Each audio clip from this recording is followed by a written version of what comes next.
at the bottom of something, faith and science touch in some way.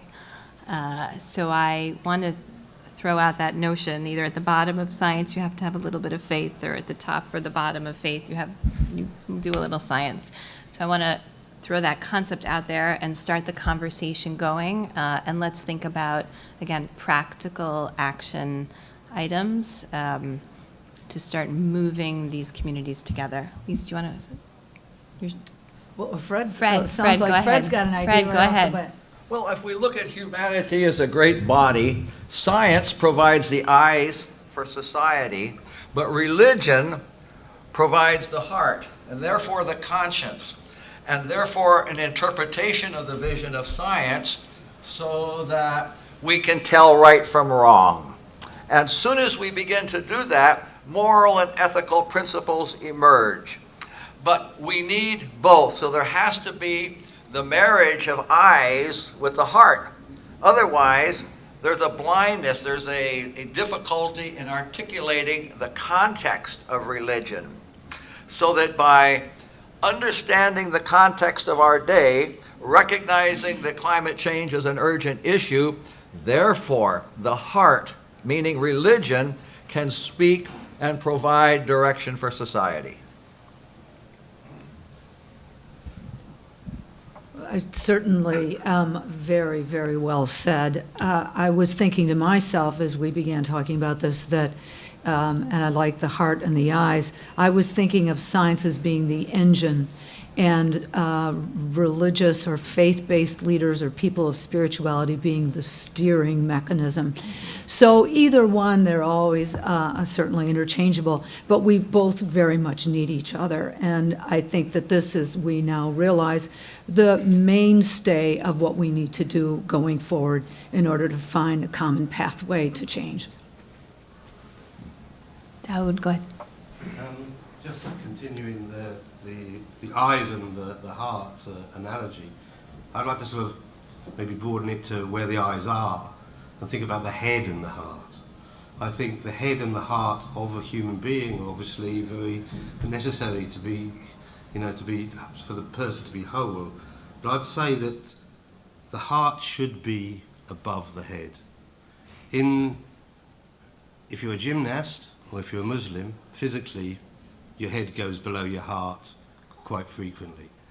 But as a leader, if the head is a good servant to the heart, but I think that if the head leads, that's when you can get some of the difficulties. So I think that aspect of humanity, knowledge, is located in the heart, information in the head. Alan? Just to add or on this, morality without proper knowledge is actually dangerous. People of good, and that's what's happened. We have people of really good hearts, really care, really compassionate, really have a desire for justice, but if they are misled by science, misled by propaganda, politics, they can still go in the wrong direction and that be moral people.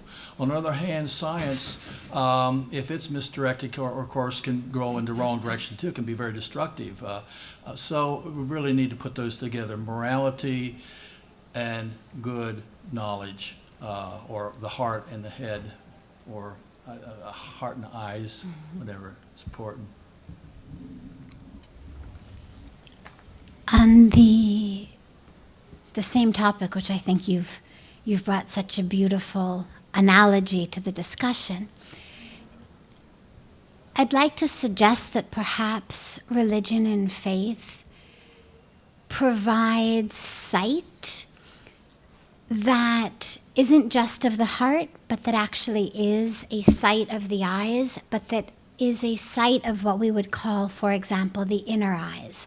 The problem that I see with saying that science provides us the ability to see, whereas religion provides us the ability, for example, to feel or to intuit or to have a moral sense, is that I come from an academic science background and then have shifted into a more spiritual lifestyle. And what I find is that there's a blindness almost in the field of science with regard to what they consider, quote unquote, visible.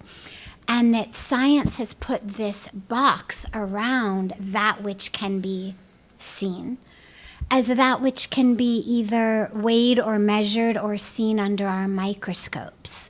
Whereas what religion and faith have come in and have said, wait, there's actually so much more. And we're not saying just believe or just have faith.